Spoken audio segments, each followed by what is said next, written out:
gentlemen. Welcome to the Gold Goats and Guns podcast for January 11th, 2026. My name is Tom Luongo. We have a lot to talk about. It is episode 242.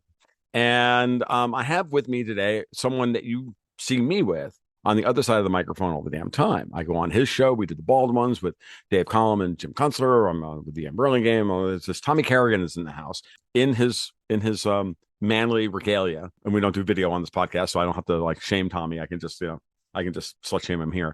And so how are you, Tommy? What's going on, man?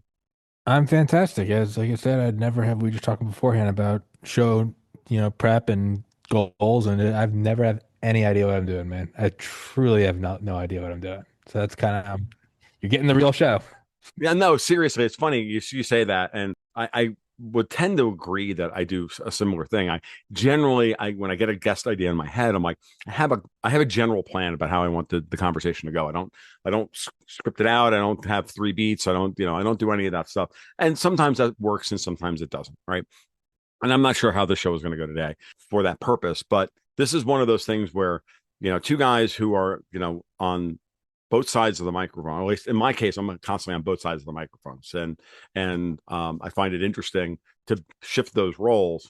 When I'm having to be both a guest and a host. So today, I think it's kind of fun when to think about what it's like to actually do this stuff, right? And I know you talk to just a ton of people all the time, people that I would never have on the show, and not for any other reason. I have a very curated list of people that I'd like to have on the show for a particular thing that my show's about. Yours is more free flowing. You just do the thing and you get out there every day. So talk to me about, what it is you maybe learned or didn't learn, or things that you've just like garnered along the way. Like you've done what, 1900, 200, almost 2000 shows now, right? 1,934 as of today. Wow. Yeah. Yeah.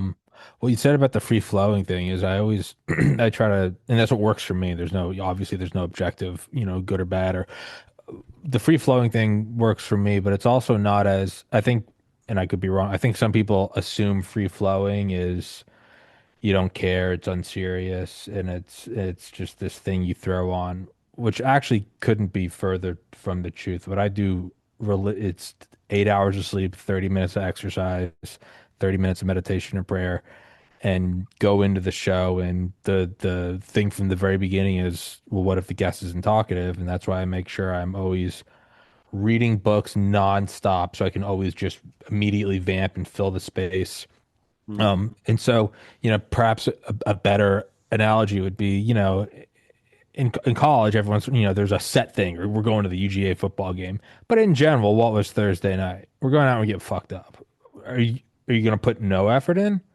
No, you can get showered, put on a clean shirt, clean shave, do the hair over, put on some cologne, bring some money. You want to make sure you're going out with your best foot forward. Are you planning every round of drinks and every bar? No, no, it's chaotic. But you absolutely, if you're a male with functioning sex organs, you're going out there. You're not going out in sweatpants. You're going out to fucking win. That's how I describe it. Is like it is. I have no idea what I'm doing, but it in no way, shape, or form means it's like, yeah, there's no effort. No, no, no. You come in, you're an EMT showing up. You're like, we have everything. I don't know what it's gonna. It might be an alligator bit someone's dick off. It might be somebody overdosed. It might be a car crash. It might be a burn victim. It might be nothing. It might be. That's how I look at it. So it's if people say that's not for me, I'm like, yeah, but it's not a bad way to go about it. It's Mhm. it's difficult in its own way. Well, I will. You think you say that, right? And it makes sense because if you do the show prep, then you make the show itself look effortless, right? I think that's the Right. case, and it's one of the things that when I'm on your show, do you just like say hi? We're here, we're doing the bald ones or whatever. Even when I'm on, you just like shut up for an hour and a half and go take a piss three times, and I got to Yeah. fill space because you know damn well that I'm just gonna talk for half an hour, right? You don't have to do anything. Um, but on the other, but when you have a guest that is a little that needs a little bit more work, yes, then having that prep is really, really, really important. And I don't see that side of you very often because you know it's so you know what I mean. Like so, it's interesting. If you do it well, no one will ever realize you do it. There's certainly you can tell there are some if I'm wearing like a collared shirt and if I'm sitting up straight, that's I'm having on like a four-star general, or I'm having on some former, military dude or intelligence guy or some very successful person. And those are the ones where, yeah, you gotta, that's when you take the pre-med approach. You go read their book 5 times, Hmm. be able to just get them right there. Ideally, though, even with them, if you can slowly kind of massage it, if you can get them to relax, Hmm. then you're back to free flowing and Yeah, then you won. exactly. Right. But you got to be prepared for they're not gonna. It's normally the generals, and which makes me feel good because if a general can be won over by me, that means we're fucked. If that then foreign intelligence is gonna break you. What I appreciate about a guy like General Flynn or Brigadier General Spalding who flew B-2 Spirits, they Right. don't smile. They are immune to my charm, and I actually really appreciate that because I'm like, good, Yeah. good. But Right. with them, so what do you do with them? You just fall back to, private Catholic school. You sit up straight, collared shirt, yes sir, no sir. Don't swear. Very respectful. Don't go way off on tangents. Make sure to credit them. Citations. With you or anyone else, I can say, I don't speak for them. I speak for myself.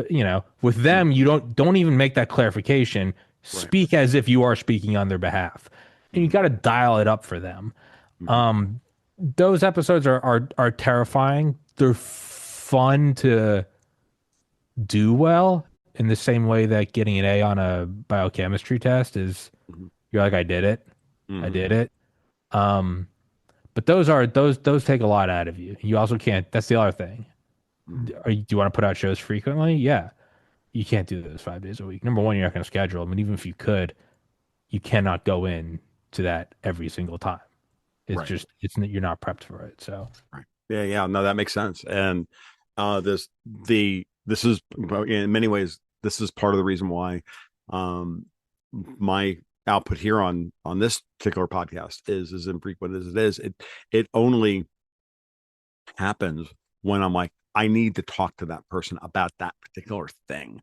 And it's not just, oh, I haven't done a podcast in 3 weeks and, I should probably put one out because, we got to seed the zeitgeist. No. It's like, if I don't have anything to say, if there's no signal that needs to be put out there into the zeitgeist, then there's no podcast. There's yeah. plenty of podcasts for people to listen to. Right. Um, Now I also don't make we Dex White and I don't make our bones on this podcast. This podcast is itself an adjunct to how we make our living. So we have that to fall back on, or at least I have that back to fall back on. This is an adjunct, a thing, in fact, a marketing tool, right? But for you, and I've been where you are, which is that I have one gig, and if I lose that gig, I'm done. Right. Yeah. I've flown without a net. And actually the first 3 or 4 years of Gold Goats and Guns was absolutely that way for us. Right. And I was just trying everything and imaginable to try and figure out a way to like break through the noise. And I know that you've been, banned, shadow banned, thrown to the curb. Like, how many different Twitter accounts have you had to have? How many different YouTube accounts have you had to have? All of that. And to say that, you've made it through all that is, I'm going to be honest with you. It's really impressive. Thank you. It's part of the reason why I wanted to have you on the show and to let you know that I appreciate that level of I stick to it, and this is the wrong word. There's a reason why you do this, and the reason why you're driven to do this, and I think it's incredibly important. It's part of your ethos, and then of course the podcast itself is the thing that you bring into the world, and so. But talk about that. Talk about how hard that is. I think like last year you were having problems with sponsors and all of that stuff. So go for it. Yeah. No, and it's back up on its feet now. Even that you could to a degree say it's a preference. Now it's not in that it has to make the money. Mhm. If I was flush with cash, I think I would still do this many. And I totally get only do shows when you have because some of like the best and I listen to Tim Dillon, who's a comedian. Other than that, I don't listen to podcasts. And Mhm. even the shows of his I listen to are maybe once a month, and it's because they're fucking hilarious and they're all gold. Mhm. I do a ton of shows, and not just because I have to and make money. That's also just who I am. Is if I'm not throwing everything at something every single day, then I start to wax and wane, and I don't really want to. I go to the gym every day because I don't know how not to. I don't know. I'm a Mhm. psychopath, and like, so I have to do shows every. And I also look at it as like just perfected to, if you can do not just with four-star generals, if you can do shows on things that you are not interested in, you don't even have to. I have no boss. Nobody's telling me to work today, Saturday. If you can Right. still get up and force yourself to go do it, you just further strengthen yourself. But I mean, Hmm. you have to do it for money, blah blah blah. You have to, because if this is, your strong suit, that you can talk. But in terms of the just stick to itiveness, man, that's just it. Really is. I think it's the Calvin Coolidge quote about persistence, and it's he goes on to list basically in much more formal and professional terms, as the president would say. He just kind of he calls out everyone who are gay faggot retards. Like basically saying he's like, there's nothing new about like an unappreciated genius. Hmm. There's nothing new about an overeducated man who can't find the money. He says persist, or he says the phrase "keep on" has and always will solve all of humanity's problems. Right. And I kind of take that approach to most things. High school was getting into weightlifting, going into colleges. I was a dumb as a box of bricks, and Mhm. I wanted to be a doctor, kind of more so out of I think I don't know, I was angry. And Mhm. I'm sure somebody made some comment like, "Yeah, you can work hard in the gym, but you're stupid." And that enough was for me to go be like, "I'm Oh, going to be a doctor now, asshole." And like, but because of that, I've seen with both of those, it wasn't some one big test score. It's not a solid workout. That was it. No, man, it's just the mountains of just daily, daily, mhm. daily. And I'm learning it through this. It's the same thing. So it's also just who I am that I have to do it this much. Mhm. Um, but it's never once led me in the wrong path in my life to just go at it every single day Yeah. until it breaks. Yeah. So I don't know. Yeah, no, it's one of those things where you know there are no such things as overnight successes unless unless you're one of these guys that was bought Unless you're and a fed. amplified on unless you're the latest social media influencer that was bought and paid for by some slop agency out of GCHQ, right? Um, cough, Ian Carroll cough. Yeah. Um, and Fuck. No, no, so hold on. No, and I know it's and like I you know, try not to ever jump on anyone else and be like he doesn't deserve. But I did have an issue and I was looking at him and I'm like, just I think I tweeted. I'm like, as someone who has thrown their mind, body, and soul at this for mhm, 6 years, and I fully admit that maybe someone's better at it. When someone goes from nothing to millions of followers and they're being cited on Tucker, hey man, yeah, at a certain point I go, I could pass a lie detector test and tell you I don't think that's legit. This isn't an right, ego thing. I would go, right. I don't think that's I don't legit. think, yeah, no, yeah, it's clearly that, and you know, I've done this same thing. There's desperation is one of those things, right? When you wake up one morning, you're like, holy shit, I have nothing. I have no prospects. I have no money. I got nothing. What am I doing? And you're like, okay, what do I do? And then after the nervous breakdown, and after you pick yourself up off the floor, or in my case, you have your 6, 7-year-old daughter help pick you up off the fucking floor, which is the most embarrassing fucking thing a man can admit to in his life. Mm. Um, and then to get back to it, and you know, all day, every day, burn out the adrenals, 13, 15 hours a day, 7 days a week, do the thing. And I'm not a gym rat. I never have been. I just abuse myself with caffeine and nicotine and lack of sleep and you know cortisol, and let's do the thing. So it's, you want to know what the thing is, it's that, folks. So I'm hoping that you know ebbs and flows, and you take time to recharge and do the thing. You do what you need to do to keep it running. But yeah, you have to show up every day. I tell this to my daughter all the time. I'm like, the Malcolm Gladwell. Well, Malcolm Gladwell's whatever. His 10,000 hours idea is not a bad thing. You just go out and you do the thing. And even if it's 15 minutes a day or 20 minutes a day, and you just you work on a particular skill, you work on a thing, and you do that thing until you're good at it. And eventually, if you have something to say, or you have some defining characteristic, you will find your way in the marketplace, and you'll find out exactly what your skill set is worth. And what I find interesting about the way you're going about your podcast and the amount of perseverance, that was the word I was looking for your perseverance through the tough times, through the active suppression, the active, you know, attempts to destroy you, doesn't just make you stronger. That's the Nietzschean, cliche at this point. What it does is it allows you to be there when the world comes to you. Hmm. You will be there as I'm doing this thing, and eventually your audience will come to you, whatever that audience is, while you improve. And then one day you're just going to walk in the bridge and you're like, how the fuck were you this good? Like, oh yeah, because I got 2,000 of these behind me. I and there's like different levels of um Mark Manson's book, The Subtle Art of Not Giving a Fuck. And some people roll their eyes at, a book like that or like Jocko Willink or David Goggins. And so do I.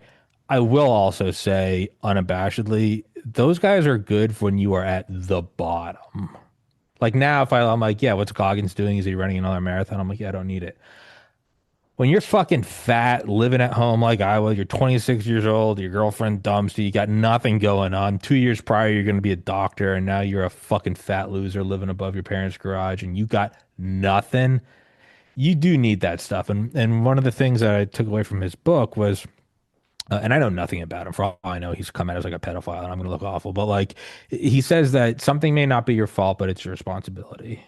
And I think his example is knock on the door, you go open it, and somebody left a baby on your front porch. That sucks. This is your responsibility. This is not your fault. You didn't do this. This isn't a reflection of who you are as a person. Some mother left a baby on your. It is your responsibility now. And he goes, you can call the cops or you can feed it to a pit bull. But whatever you do, you gotta Or you make can up your take it mind. in, or you can take it in as yours and And raise it. anything in between. Anything in between. What you can't do, or you can do, what you can't do is shut the door. But even then, now that's you. Now you got to always think about when you close the door on that baby. And that helped me a lot was going like, hey, it's not your fault your older brother took his life. That sucks. That sucks. It's nobody else's responsibility though. It's yours. Yeah. And that helped me. So and the thing is that also helps when things are unjust. So let me wrap that into YouTube suppression, censorship, all of that. Yes, ideally you'd go fuck all these people, stop blocking this stuff. It's it's against Geneva Convention or not Geneva, the Nuremberg Code, blah blah blah, and having all these doctors and I'm doing the thing and blah blah blah blah blah. Okay, but if it's all going on and you're like, okay, let's be very honest. It's me versus the U.S. government who's using these things as a puppet. Like, okay, well, it's probably not going to stop because I want it to stop. So then you come to the fork and you go, okay, do we quit? Which you can do, and I don't think it's totally reasonable to go. I don't want to fight the FBI and Facebook, or you can go, I'm going to keep going. Now, once you keep going, then you have to bring in and go, how do I find this? Not only how do I make this not only something that I'm going to grit my teeth and white knuckle, how do I actually distort it in my mind to be a benefit? Mm-hmm. And I always think of, and I don't know shit about sports, but I remember playing a lot of basketball when I was little, and like Dirk Nowitzki, I guess was like some 7 foot tall point Right. guard or some shit, super at least superstar. He would go home to Germany every summer, and he said like as soon as he got off the airport in Germany, he would put on a 22 pound vest, Mm-hmm. and he never took it off, not in the shower, not fucking, not in practicing, all summer long. And then the second he got back to the US when the season started, he would take it off. And he's like, and then I would just fly. And now let's say somebody put that vest on you. Mm-hmm. Sure, that sucks. Why'd they put this vest on me? This isn't right. This is against the First Amendment. You can go through all these things. And eventually you have to go, well, if I'm gonna go through with it, man, one day this vest might come off. Dude, I'm gonna fucking fly. And I've been back on YouTube for a couple months. It is the first 18 months I was on YouTube before I was banned. I barely broke 5,000 subscribers, and I think I had like 20,000 view hours. I've been back on for about 3 months. It's doubled in subscribers, and I've gotten over an additional 150,000. I think I've gotten something like 20 years of view time since I've been back, not Mm-hmm. even 100 days. And it's making money now. It's a serious percentage of my income. Mm-hmm.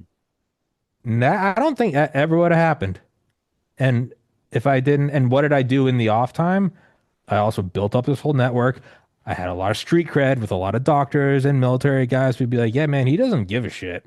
Like Dr. Malone and Dr. McCall would be like, Rogan reached out to me like after it was becoming like a viable thing to raise questions about. Like Dr. Malone said it on my show last week. He was like, Tommy called my farm in like the summer 2021. It was like, is Robert there? And his wife was like, excuse me? And like, but because of that, it's now coming back. And like you said, it's like, well, how have you gotten good at this?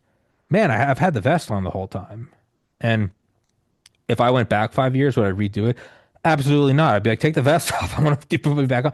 But if you're gonna accept that it's fucked, and then you're also gonna make the decision, I'm not gonna quit, and you can quit, and you can say, Hmm.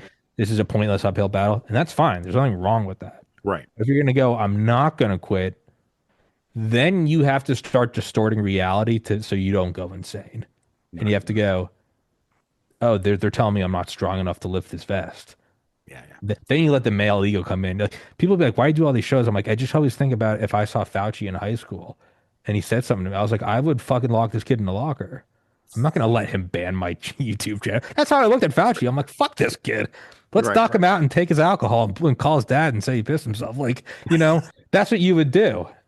And I was like, I'll just apply that to the podcast. So I don't know where I was going with that, but I think it made No, I sense. mean you know exactly where you were going with that, which is that the the the struggle is what makes you, realize what you're capable of, right?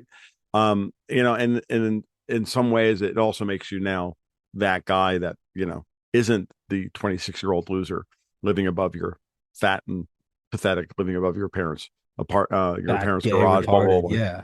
Fat, gay, and retarded, right? Yeah. Exactly. Now I'm only gay And and retarded. and I've when I've gone through this, and this is one of the things that's been interesting in the contrast when I've talked to different people about this, and I have had the great not only pleasure but I've had a great she's amazing in how what she's willing to go out. This is my wife, and and w- without her, there ain't no me here, because that's what, for me it's very simple. And this is just basic, male psychology. At the end of the day, it's like, nope, I have to figure this out because I got to take care of her, and of course obviously the daughter as well, and then of course my dog and everything else. But like, and then there's and then at some point you have to like let go of the whole image of yourself that you even um used to be successful, or used to be this, or used to be that. Like, you're not that guy anymore. You're this fucking guy. The sum total of all the decisions you've made in your life, good, bad, or indifferent, led you here. Now fucking deal with it. Mm. Right. Now deal with the responsibility of it, and deal with the responsibility of the people around you. And so, having had the support network, including Dexter White, this is how we got to where we are today, right?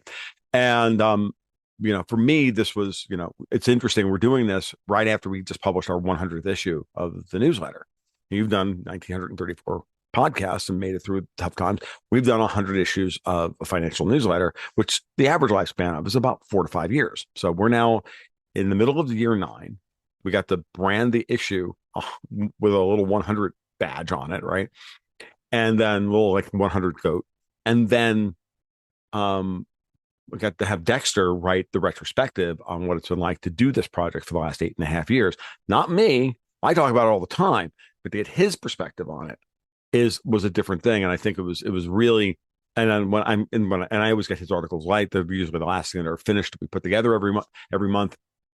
And I get the final version of it, and I read it, and I read it aloud, and I sit through it, and I can tell you that I had so many little moments that are private jokes between he and I and everything else, and I could just go through and reliving all of that and going, yeah, and I needed that as well, and I had that in my back corner as well, and so I was able to, you take what you have when you have nothing. You don't have nothing. You always have something. You can go back over the course of your life, no matter how bad things look like. You go back over the course of your life and go, okay, so what assets do I have? They may not look like assets today. They may look like liabilities, but what are they? And you get rid of the things that are liabilities to you, cultivate the assets, figure it out, and then ask people for help. Mm. Because one of the things I've learned how to do, and it's not easy because, we're all supposedly fucking hardcore, rugged individuals to fucking Americans, America. But no, community and all that shit is real. Oh yeah. And human capital is the only capital. So, for example, like I know when you were, struggling, last year, I'm like, dude, whenever you need me to come on a show, if my voice, if my audience will help you get through, then whatever. Like you need to do a podcast at 11 o'clock on a Thursday morning, or on a Thursday night. Like, okay, I'm there. It's not a big deal. It's an extra cup of coffee, and we'll do the thing. Why? Because this is, we help each other this way. Hmm. You've been a help for me. I get to be a help for you. And people really are at their best when they're in the service of others. Hmm.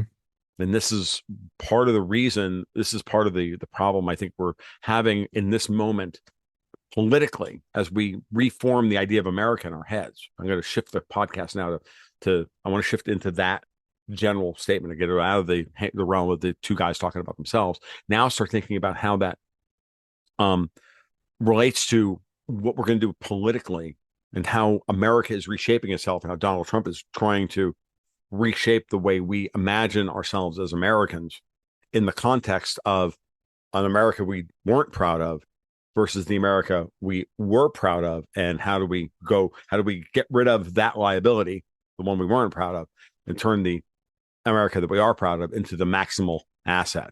So I know you have a lot to say about this particular issue. So I was just thinking like it'd be so funny if you're like we're a switcher to politics and I just started buttoning up an SS uniform.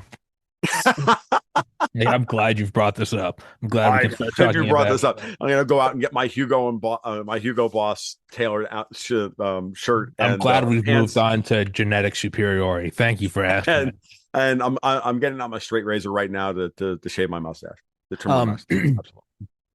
no, I've actually just as like an OCD psychopath, like I love books about continuity of government and Cold War preparation. It's just I don't even know if I'm actually interested in that so much as it's just like the ability, the idea of being prepared.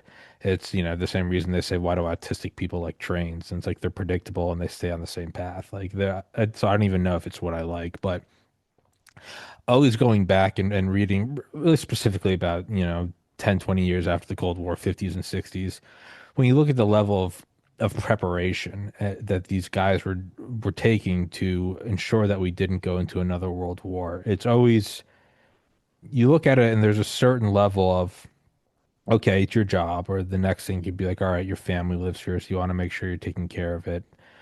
But looking back at like the last level would be like, yeah, these guys saw World War II and they were just like, no expense can be spared to make sure it doesn't happen again. Like, people make fun of Curtis LeMay. Like, fuck you, man. You could read a book about Curtis LeMay, how he would lead the bomber formations and how everything he did with Strategic Air Command and Offutt and Chrome Dome and ICBMs, it was all these weird networks of called long lines, and it was how we had these separate phone networks that went around cities so that even they wouldn't get hit by nukes, and it was all this stuff, and it was because they truly believed that it was the best country in the world and that they cannot let it fall.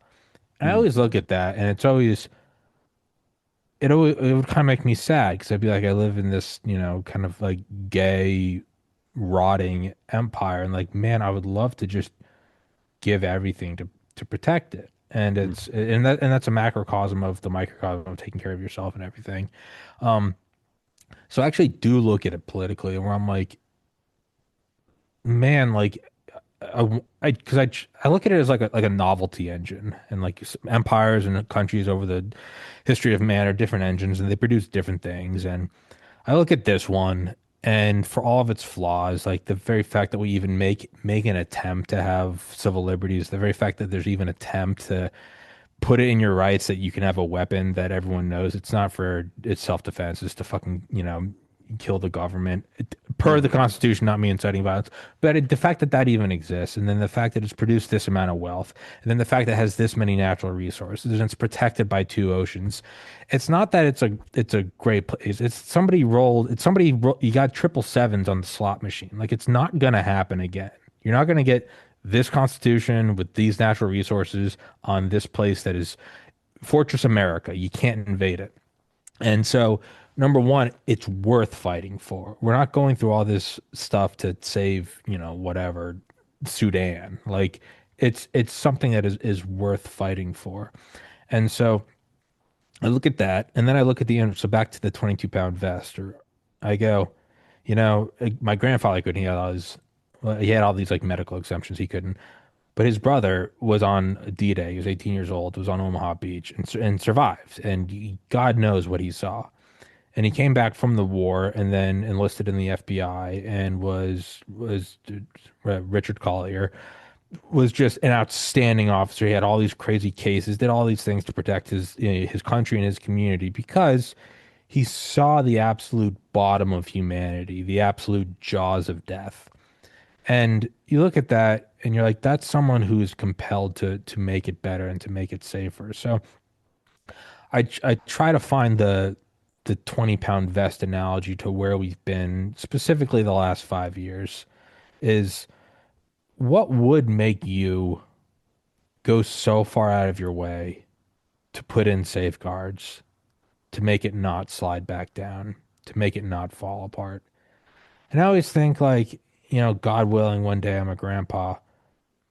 I want to look at me the same way I would look at like my great uncles who were in World War II, and it's like I think they probably still had like machine guns buried. They had Nazi daggers that they took from the Nazis they fucking killed. Like, and it would just be like, don't ever give up anything. If the government ever, these are like the early life lessons I had. It was like, remember, if the government bans guns, start putting them in your backyard. Like, there was Mhm. never any, and you look at it and you're like, what drives that? And it's guys who have seen the bottom. Now, in no way, shape, or form am I trying to compare the last 5 years to service in World War II. Not at all. I do one day, because getting banned from YouTube, aside from all that, it also led to me putting the podcast on multiple external hard drives wrapped in Faraday bags in different states. I couldn't shut down my podcast if I wanted to. I say that it's not a joke. It is Mhm. in different people's gun safes in different states that I couldn't get them to take it if they wanted. They'd be like, fuck off, this is my property now. That I can't shut it down. It actually cannot be shut down. And it's like, well, what drives that? What led to me like cutting corners and like saving bullion? It was like, okay, so one day if I don't have any money, I can keep running the podcast. What leads to me doing that? What leads to me diversifying it? And it was, I don't ever want to see it be oppressed like that again. Because what did the tiniest bit of censorship lead to very quickly? It went from like the First Amendment not really ever being a thing we talked about to very quickly censoring the stories of 20-year-old women talking about how they're in a wheelchair now because of the vaccine. It's 0 to 60. Yeah. It's like what's the first thing that happens when they taught apes how to use currency? Within hours, it was prostitution. It's like, Right. it's like immediately, and then that's funny, but like what happened as soon as we accepted maybe we needed some censorship, we were censoring stories about babies having heart attacks Right. from 0 to 60 in a millisecond. And it's like, man, you can't let that happen. So, like, I want one day my grandkids to look at me and be like, dude, that grandpa, I love him. He's fucking crazy about like free speech and about like never letting censorship in. And I look at that and I'm like, and I want to be that crazy grandpa because it's worth fighting for. And you also saw what happened when we started censoring. It immediately went to the worst thing, Right. pushing this thing on babies that were giving them clots a foot long. Right. To the worst possible thing, like Right. comically bad, babies having heart attacks Right. in no time. Right. Like, for fuck's sake. So with all of that, I go, th I do look at the last 5 years as a blessing, and I think we're all kind of moving towards that. Is we got uncomfortably close to the edge, and we might still be there. But man, not only is it worth fighting for, but it's also worth the discomfort between here and there. Of Absolutely. like, hey man, it's what you see all the military guys say on Twitter. And I used to kind of think that they were like, but man, these guys are a little intense. And now I get it when they say they're like, steel yourselves, Right. put on your hard face. They're Right. gonna throw everything at you. She was just protecting, and then no, no, no, Right. no. Yeah. No. You've No. No. seen where it goes. You've That seen where it goes. this shit doesn't work, and you have to save it. And I come back to that we're not a random country where I could see you being like, yeah, man, I don't care enough. I'm just gonna migrate somewhere else. This Mm. is the place. This is You it. have to defend this. Yes. And that's so I don't know if any of that made sense, but that's kind of where I look at it now is in 80 years when our grandkids will be like, they're kind of crazy and be like, yeah, man, you weren't there. You didn't see how quickly it went to giving babies heart attacks when they got rid of the thumbs down button on YouTube. In no time. Right. Truly in no time. Right. Like it devolved to the worst thing ever. And 30 years from now, when you're sitting by the fireside with your grandson on your knee, And I talk about how and bad it was, they're gonna roll their eyes, and that's fine. and he looks at you and he says, "What did you do in the Great World War II?" You won't have to say, That's the other thing. "I shoveled shit in Louisiana." Listen, there are these guys with cocks and balls that were dancing in front of kids, and who am I to tell them that they're not a beautiful dancer? My grandkids would rightfully shoot me. I want my grandkids to be like, "What did your grandpa do?" And be like, "Here's video evidence of Uh-huh. him." Like, I'll be. I mean, I won't use that as an example for legal reasons. So, but Yes, do the right thing. I'll tell you off air. But that's like, right. but that's what I mean. Is like, do you want to really want to like be like, well, they said it was safe and effective. Really? You want to be that guy? No, no, man. You know, you want to be the guy that was calling out like I did. I'm going to tell you flat out, I sabotaged some of my own growth when in the middle of COVID, March of 2020, and I walked off of Sputnik Radio. I just hung the phone up in Lee Stranahan's face because he was being a dick. And I'm like, I'm not taking this. Fuck these. This is no, fuck you, dude. I'm not doing this.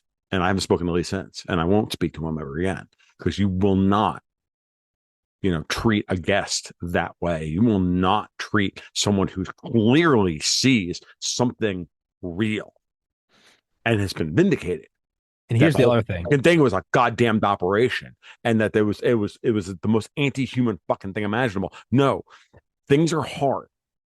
If the pain, even if COVID, well, I mean, COVID was real, don't get me wrong, but even if COVID wasn't, and the response to it wasn't a complete and utter shit show operation, right? Which clearly it was.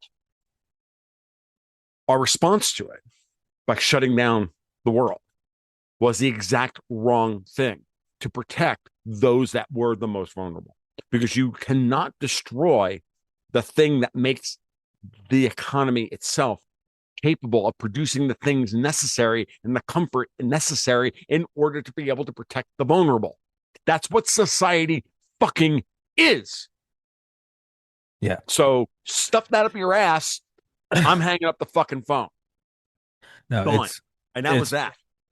and it's something. And again, I'm proud. I can go back and actually find a video from 2020 and me saying, "Here's the other thing: is it's never as clear cut. It can be pretty clear cut, but it's never going to be as simple as like do the right thing and the bad guys are clearly defined. There's a huge thing in there that, by the way, you might be wrong. And so eventually you have to war game out in your mind. I'd rather be hysterical, hyper, and then 5 years later I was kind of over the edge about it. I'd rather that and go, hey, I was wrong that the moon isn't empty and filled with Jewish reptiles. Like, sorry, like, I'd rather go too far and at the risk of being embarrassed than to do nothing. And I said that I think in maybe it was March 2021. I was like, I might be wrong. There might not be a single side effect from this thing. And I was an idiot and I was screaming like Alex Jones. Mm-hmm. But on the off chance that maybe this isn't the safest thing, I'd rather risk being humiliated. And Mm-hmm. Mm. That's an important thing is to go like, the business worked. Again, what you don't see is like the nine venture capitalists are like, yeah, I also invested, I don't know, hot air balloon delivered McDonald's. Didn't work.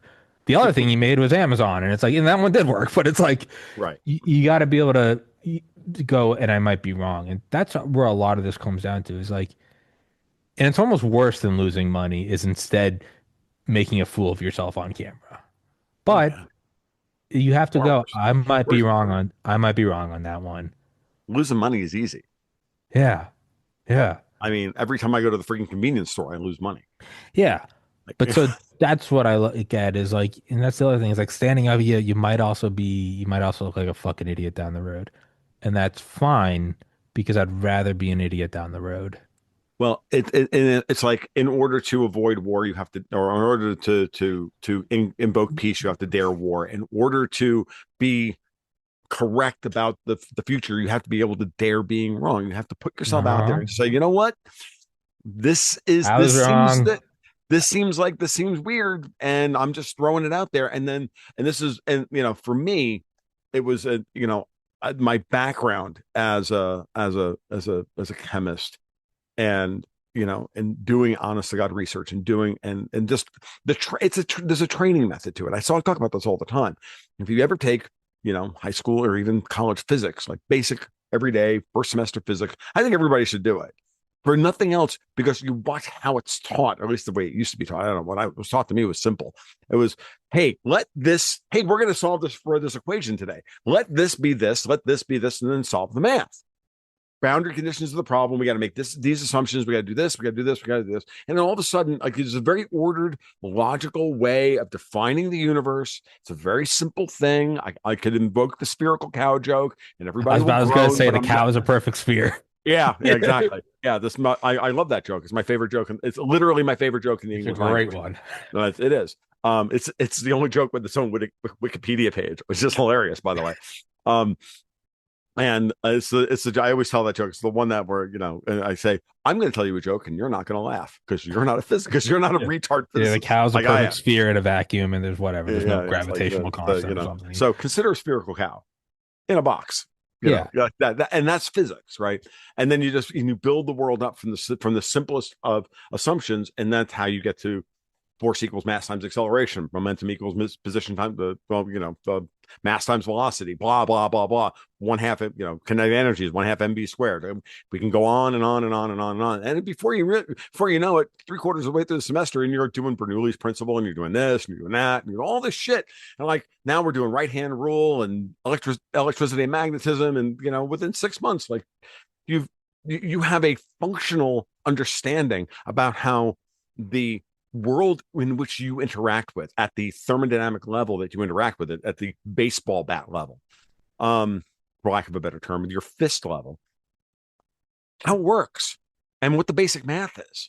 Now, you may not be autistic enough that you want to take that and become an engineer and build bridges and anything else. Fine, but at least you have an understanding of it, so that when you sit down and and someone tries to give you bullshit, first thing you do is you've been trained how to set up boundary conditions, how to set up a problem. Second, you know something about how the world works, and now you can start to pick apart. You've gotten a practical experience of practically applying the rules of logic, the rules of rhetoric, and all of those things, and you didn't even realize it. You didn't have to sit down and take a philosophy class. You didn't have to take a logic class. You didn't have to do any of that. You took physics. You not only learned logic, but you learned physics as well, or you learn chemistry or whatever. And we move on from that. Not the chemistry is taught the same way, but physics absolutely is. So Yeah, I remember my genetics professor said everything I teach you is wrong.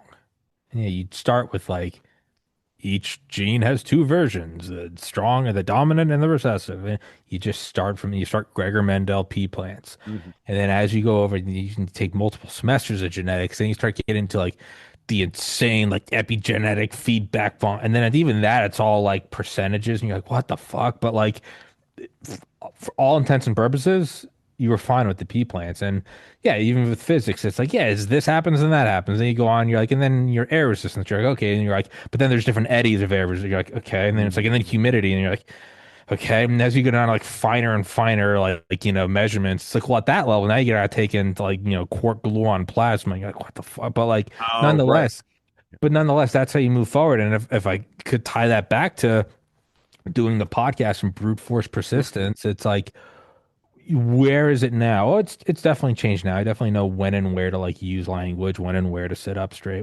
But in totally broad goals, where do you go about it? Get 8 hours of sleep. Person's giving you an hour out of their day. So you Yeah. show up as awake and wide-eyed and bushy-tailed as possible. You got to show up to be willing to carry all 60 minutes of it. That's how I Hmm. always say is like how do you do a 60-minute interview in case the guest gets quiet. You be prepared to talk for 60 and them stare at you. Anything less than that, you can also do, which Hmm. includes a conversation. Hmm.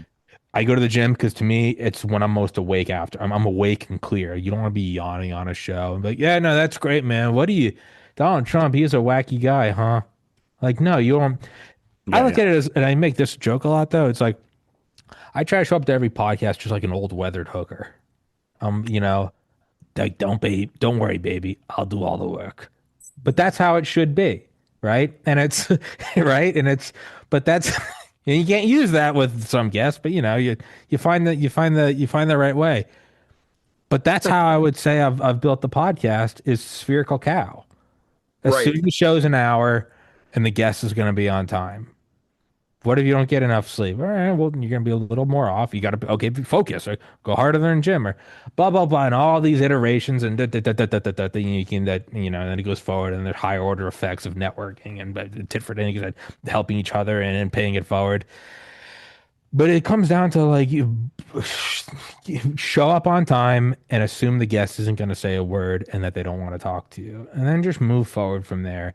And then you can go on and take, podcasting 7 in your ninth semester and you can do, summer internships and research and you can start reading esoteric PhD papers on But it's really and then that applies to everything. That doesn't just Hmm. apply to podcasting and physics. That also applies to, I don't know, the country. What are some first order things you got to do?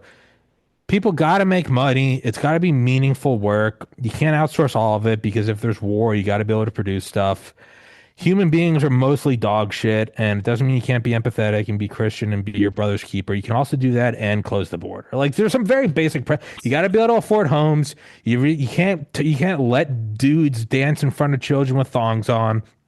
Hmm. And it's not bad to have a strong military that blows the fuck out of people nearby. Like you gotta have to put a box, and then within that you can do all sorts of amazing stuff, the Human Genome Project and heavier than air flight, and go to the moon and crazy nanotechnology using gold to fight cancer. You can do all of that, but man, the country has to have an established physical border. You have to take care of yourself first. You got to make sure there is a reserve of oil and food and weapons. And you got to be able to shoot people in the face if they harm you. I mean, you really do have to. Within And that, you can do and incredible things. you have to have rules that apply to everyone, Everyone, including the yes. oligarch class and everything else. And when And you and and you have to, at the risk of being made fun of later, you have to go, "Oh, you don't need that big of a military." Yeah, but I like knowing no one will ever even think twice about it. Could we have spent a little less? In hindsight, maybe. I like that we have, and so I'll use this example. And I might have told you about this. When we wanted the Polaris submarine, the ability to have, uh, second strike capability, right? Anywhere in the world. They're like, all right, one of these things could carry, this is the first like nuclear subs. It could carry this many SLBMs. All right. Just in terms of secondary, in terms of war gaming, everything, you would need one of them to effectively deter any country from nuking you. Two, if you consider that two is one and one is none. Three, to say maybe one is in repair. Four, worst case scenario. And the government was looking at this and they were like, that would probably be good. So Eisenhower went like, totally get it. I love it. Build 43. And like, that's what we did. There's a great book called Inventing Accuracy about it. That's kind of how I approach things. It's like, no, totally understand it. Absolutely get it. Like, Mr. President, we cannot have a bomber gap. Build it all. Because the flip side is there's no I told you so when you're getting demolished and they're taking over your town, sacking the villages, killing the men, raping the women. There's no, told you we should have spent more.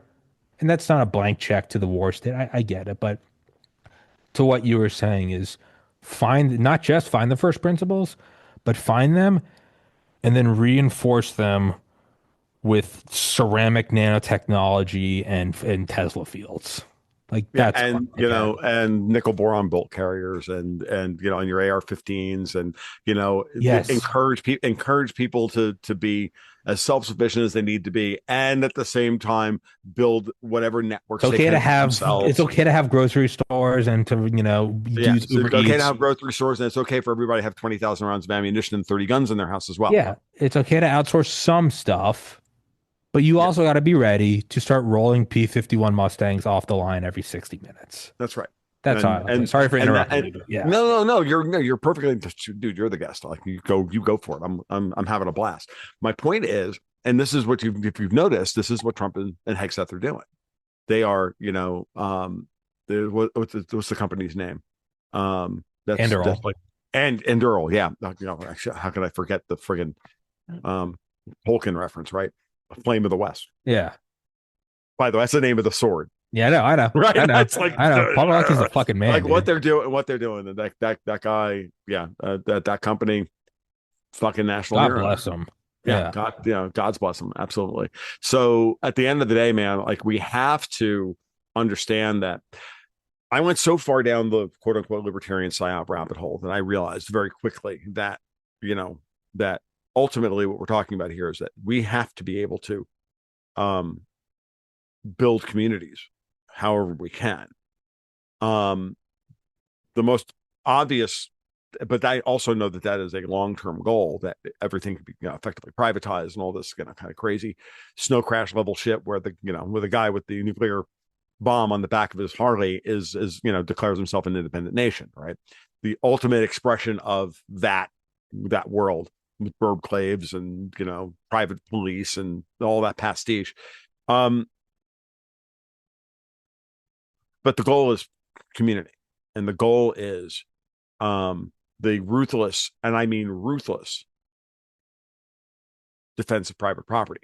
I Yes. fundamentally believe that, still do, and that's why, if we're in a situation if we're in a world where we have people who don't believe in that, and they happen to have militaries and central banks and currencies and shitbags and communists and all the way around the world, I'm sorry, technology meets technology.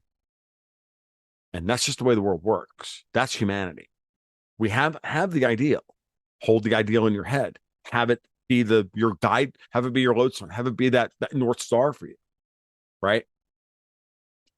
But understand that the Second Amendment protects the First Amendment. The First Amendment and the Second Amendment together protect the Fourth Amendment. And at some point, everybody has to go, you know what? Yeah, don't need to be an individual. You outsource that. Go fucking defend my property so that I can be as maximally effective as I can be. And there is a a certain amount of compromise in that. If you want to make it simple, how about this? You become a member of a company. Everybody's supposed to be working in the same direction, and you're a cog in that company's structure. When you look at the company's financials at the end of the quarter, they got that little line item for SG&A. It's, selling, general, and administration. If it's above 7%, company's probably inefficiently run. That's middle management. That's the cost of advertising. That's the cost of all this, just the basic paperwork and the bullshit that it takes to run a company. 7%. The government is your SG&A cost for society. Like We're 40. paying 65. We're paying what, 65%? 25% of the fucking people in this country work at some level. That's just for the federal government, or for government at some level. That criticism is perfectly reasonable. So, yes, libertarians. Trump administration is doing a bunch of things that are not right, not principally right. But in 1 year, they cut 10% of the federal workforce. Is that not good enough? Is that not a good start? Oh, I'm sorry. It's not. Fuck you, Trotskyite, because that's what you are. That's why Trotsky was shot. He could never stop wanting to perfect everyone. It's a purity spiral and it needs to end.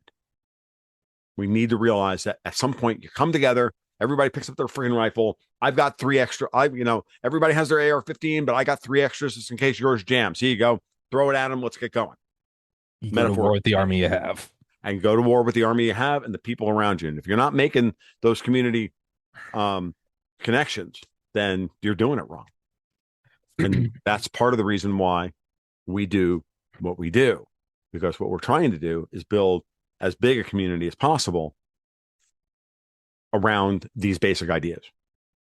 And because if we approach it with the ethos that is valid, it'll become a real thing in the world. I also look at, Patton and Eisenhower both had mistresses. That's not good. I wouldn't I don't want them dating my mom. I have a nuclear family. My parents still together, never married before, never split up. Yeah, I don't want them dating my mom. At a bigger picture, is that a disqualifier for, I don't know, coordinating the invasion of Europe as well as the island hopping campaign in the Pacific? No. No, they're actually who you need. You'll if you lose this, you'll be wishing for the days where that was your luxury item. That's how I look at this. Is Trump perfect? No, he's actually comically imperfect. As Tim Dillon says, he is the most American man that's ever lived. He lives in a gold building he lives in a gold penthouse at the top of a building, and he eats Big Macs on Air Force One. He is, like it or not, he is America distilled. If you don't like him, it's because you're looking in the mirror. Like, he is us. He is us, man. You just accept it. Drinks Diet Cokes, the whole nine yards. Absolutely. We're going in the direction we have to go in, and it's going to be very unpopular because again, they're trying to change it at a fundamental level. Mm-hmm. And it's always easier to service the symptoms. I just do this, just do that. Versus the heart, you can always. Don't you realize that's good? If you, Mr. President, if you do this, it's going to piss off this constituency, and you're going to lose this House seat, and that's going to be bad. Fuck a whole lot of that. Go grab Maduro. Yeah, and on a bigger picture, it's like, yeah. This thing is going to be destroyed. This country is going to be destroyed. There won't be a House seat. There won't. And that's how I kind of look at it. And I guess where I'm actually optimistic for the first time in a long time isn't from these big news items we see. Button up the border, fucking go grab Maduro, blah, blah, blah, blah, blah. It's actually the vanilla long-term planning, the reindustrialization. Because to me, that says you are for the first time seeing the window opening. And it's like, so it's like the podcast. What makes, if I was an external observer, what would make me, I don't know, optimistic about the podcast? It wouldn't be big shows Tommy's doing or funny shows. I go, the fact that he's like putting podcasts on hard drives and spending money on Faraday bags and putting them in different states. Oh, he believes that if there's ever been a time for the long-term goal to work, it's going to work now. And you have to make investments now. Because if you are going to get to reach that point, you can't go back in time and go, well, I wish we had started that. It's if we're going to work, if it's going to make it, we need to, if the social political environment in 20 years is going to be that of like America's back, you're going to have started the reindustrialization 20 years prior. And if you've only got one shot at this, to me, that's where I get optimistic. It's not the a big military or, strike in Iran. It's none of that. To me, it's reindustrialization. Do I go, they see the window opening, and it might be for 20 years down the road, but they're starting it now. And to me, that is what fills me with hope more than anything. Not the tweets are funny, but none of this other stuff. I go, that you don't do that. If you have one shot, you do. You have one shot at this. It's on the geopolitical level with quadrillions of dollars. You don't get a redo. If you're now starting to like bring physical manufacturing back, to me, I'm like, oh, you made that decision because you actually think, hey, we might actually land this plane. we might actually land the plane. Hmm. Like, all right, we're using the last bit of power on, let's just pretend it's the engines have gone out. We're using the last bit of auxiliary power to put the gear down. Why? We're going for a field, but we might actually land this fucker. That's right. That's awesome. Because for the last 2 hours, we thought we were going to go plow into a mountain. Mhm. That's how I look at it. So I don't know where I was going with that, but that's where I Yeah, find no, it. no, you're absolutely right. This is one of the things that if any feedback that I get from people, the most common feedback that I get from people about what I do, is that I was the first one to like break ranks and become relentlessly potentially optimistic about where we could be going. You have to Right, be. right. Because if you're not, like, what the fuck's the point? Like, People always you know, comment that on the bald ones. They're like, Jim's a Jew. They're like, Dave's fucking retarded. But they always were like, Tom is just too optimistic. I'm like, that's you are too optimistic. There's sorry to interrupt. There's delusional optimism where you go, everything's fine. That's bad. right. But just in general, to be like, I don't So, know how, I don't know where, but we're gonna find a better tomorrow. well, even then, it's like I see these things happening, right? I go back to my arguments about the Fed and all this stuff. And I go, look, if these things are happening, if I'm right about this, then this, and this are most likely to occur. So if we see any of these things occur, we can start building on those things, build a foundation of ideas of, okay, so what does that mean? And then go, oh, maybe somebody is going to cut the deficit, do this, because if somebody starts to do this shit, all we have to do is clean up the fraud that we all agree is out there, and we can balance the fucking budget. And then what's the secondary effect of that? If the Oh, result right, of this something is shitbag commies like in Europe go, fuck, and then they let's start to let's lose their friggin' minds. let's use the reindustrialization thing that I said in way too many words. Let's just use the podcast. All right.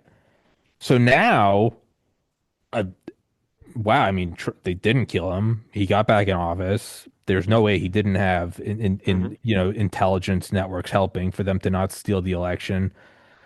Okay. And I'm back on YouTube. It's like, all right, we're here. Now, if all of a sudden this happened, I couldn't go, fuck, I gotta reboot the show from 2021.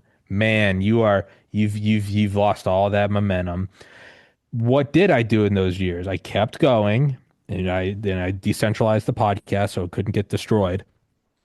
Did I truly believe? I thought that there was like a 95% chance it would end with just me getting shot in the face. I really did. I legitimately Mm-hmm. did. And I know that because a lot of special forces guys told me like it's probably how it's going to end because by the way, and I'll because that's what we do to other countries is we find these nodes of information and we shoot them in the face. So I had Mm-hmm. guys that were in Delta Force. They're like, that's probably how you're going to go. And I was like, all right, like but there's a non-0% chance that we might not. So I'm going to plan for that long-term goal. And is it delusionally optimistic? Yeah, but I'm going to keep going on the off chance it does. And let's say it doesn't work. Oh no, I stayed optimistic during my final years on Earth. I enjoyed the day. Mm-hmm. That's how I look at this optimism. And here it is. It's actually working. It's actually like, oh, now I'm back and I have this Rolodex a mile long. I'm like, oh shit, okay, we can do this stuff. Mm-hmm. You have to be optimistic, and it's not delusional. You have to I look at that in terms of like an evolutionary thing, no different than standing up straight, no different than the opposable thumb, no different than forward facing eyes, no different than the throwing arm, no different than fire, agricultural revolution, writing, heavier than air flight, ships to the line, medicine, public health, antibiotics. I look at staying optimistic. There's nothing more or less than the bleeding edge of biological evolution. And so let's just really break it down. Let's not call it optimistic. Let's not call it, belief in whatever. Let's just look at it from the most cold, calculating thing ever. It's an organism whose brain is developing some sort of outer sheen on the neocortex where it can start to hallucinate and it knows it's hallucinating. And what does that hallucination do? It makes it keep going and keep focusing on the horizon and increases its percentage chance of staying alive, of providing, and of passing its genes on to the next generation. That Mm-hmm. is Darwinian fitness at the core. Right. So optimism is you're not optimist. That's look at these fucking apes. They're standing up. Look at those assholes. Hey man, they're about to go invent Abrams tanks, and you guys are going to be stuck in a zoo. Sorry to interrupt, but I just fucking No, no, that's optimism is biologically ridiculous. superior. Fuck off. And on that note, Tommy Carrigan, I think that's where we should end this podcast because that was fucking amazing, dude. But Because it you're is. It is, it is. man. You're It right. Like absolutely is to go, I don't know how we're gonna do this, but we're gonna do it. it's Susan Kokinda's example of the arch in Italy where they started building the damn thing and they had no idea how they were going to finish it. And the 600 years later, it was done. Yeah. Like that kind of it does not matter. And only Italians would do stupid shit like this because Yeah. Italians. And and then we invented fascism. Like like Hey, which I also think is a win, but but that's not here nor there. But like, no, but it's as he says as he presses his Hugo Boss suit. yeah, Yeah, yeah, yeah. I understand it. But I was gonna say to wrap it up, but it's my other favorite comedian, Ray Kump. He goes, you can call it. He goes, listen, you can break it down however you want. He goes, the people that are in Europe are the descendants of the pussies who are too afraid to come here. He's like, what is America at its core? We're going to get on a wooden ship, may or may not make it. And if we do get there, you may or may not be raped to death by Native Americans. And if you survive that, we may or may not be able to set up our own industry. And if that survives, we may or may not be able to then throw off the shackles of the British. All right, so you're saying there's a chance. He's like, at the core, that's what America is going like, fuck it, we ball. yeah, no, yeah. And look where we are. I did, dude. Seriously, and one last point. Now Yeah. that I live up here in Central Tennessee, and I've been to this area of the country, right? Wait, this is really important. Like you ain't been up into the this area trying to get across, and I drive some of these fucking roads out here, and I'm like, how What in the the hell the fuck? fuck did these people do this shit with horses and oxen? To California. Well, but this was the hard part: getting past the Appalachians, getting through this ridiculous, these Yeah. ridiculous hills and valleys and this and that and everything else. It was insane. And then, then it gets easy. Of course, it also gets, terrifying because that's, there's another, and then it's like, and then the desert and then the mountains and then they get the yeah, we're the Europeans that left. There is no Judeo-Christian anything, and there is no idea of Western values. There are American values and there are European values. Yeah. And we Americans, like as an Italian, as an American of Italian extraction, I'm not an Italian American. No hyphenated Americans. Fuck that noise, including heritage Americans, by the way. You're either a fucking American or you're not. And if you want to be an American, great. Love you. I don't give a crap where you came from. Yeah. Okay. And but pay homage to the old world. Know where you came from, but know that you're here.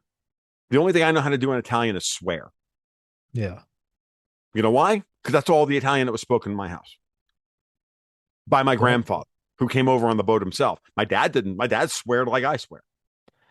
Literally, the only thing I know about my Irish ancestry is that we left Ireland and came here. That's the only thing I know about it. Is that Pretty much me too. I never asked why. And I don't want to know more because I'm fucking American. We didn't talk about it. Like in my household, we didn't talk about it. I vaguely understand that both sides of like all four of my grandparents came from roughly the Naples and the Napoli. That's about it. And like, if you never like traced your family heritage and blah blah blah, I'm like, why the fuck would I give a shit? I mean, I care, but I don't care, right? I mean, unless I want to get an Italian passport, right? But other than that, why would I want to do that? Why would it's a fun fact you share better than having the Christmas. goddamn American passport? Yeah.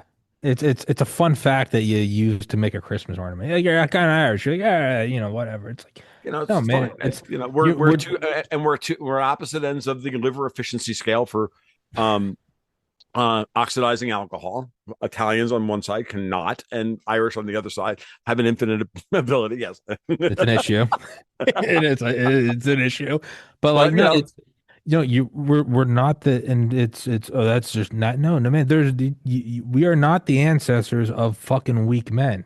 No, dude, you love America for what it is, and so we can wrap it up with. Is the nationalism on a meta scale is no different than the optimism we're talking about. Don't let it be delusional and self-toxic. That's but right, dude. And I say this to my friends that live in Ireland and in the UK all the time. I'm like, you guys don't know what it is to say you live in the best country and to also objectively know it's true. Because they always make fun of it. I'm like, all jokes aside, rah rah America. Hey man, you don't know what it's like to just be like, to see like the news and just be like, we're the fucking best. That we're the is, people. In case you're not sure who we are, we're the guys who wrapped our feet in our bloody feet in rags, got on a fucking boat, rode across the fucking frozen river on Christmas Eve to kill the British. yes. Like, and so as the optimism as the let's strip it down to the coldest, most calculating biological way. Right. If this as a meta group, now granted, tribes are no longer 50 people, we're at 300 million. If that idea, even if not always grounded in reality, leads to you producing more, to passing on more to your offspring, that is biologically more efficient and more fit. Hey man, be happy you're on the fucking dream team and Mhm. fight to make it better. That's where I look at it, man, is I wouldn't do everything I've done on the podcast if I was living in France. It's like, what the fuck? No, instead it's like I just imagine my ancestors in World War II and World War One in Vietnam. I just imagine them looking at me and be like, "Why'd you stop fighting?" I'm like, "Well, they said I had 3 strikes on YouTube." They would, they'd fucking retroactively abort me. That's how I look at it. So I'll shut up, though. I'll stop going No, on. you are correct. And with that said, yeah, as a man whose three of his uncles fought in World War II, the son of a man who regrets the fact and spent his entire life regretting the fact that he didn't join his brothers. Um, yeah, it's an imprint, Yeah. and it's an honor and a privilege to do what we do every Yes, day. it's It's an noble honor and a work. privilege. Yeah. And no one and for the people in the audience who are not Americans and you're listening to all this and you're like, oh, if you're still here and you understand, you have to realize that something I used to say to libertarians all the time: no one sees corruption like a government employee. They're your best allies. Well, I got news for you, dudes. No one understands what's wrong with America better than Americans. Don't Yeah. ever think that you do. Because I don't think I know a goddamn thing about Italy or Hungary or Austria or France or the UK or anywhere else. But I goddamn know what's wrong with America. And I'm gonna fix it. And you don't get a vote. Fuck yeah. Tommy Carrigan. Yes, sir. Until next time, which is I think we're recording tomorrow, with our good friend Alex Craner. It has been an absolute and utter blast. If you Thank do you. not follow Mr. Kerrigan's podcast, you absolutely should. You can find it on YouTube. You can find him on Twitter Oh, at Not Tommy's Podcast. yeah. Okay. And I'm TFL1728. Patreon/Gold Goats and Guns. Do the thing. You have a very good day, my friends, Yeah. and keep your stick on the ice.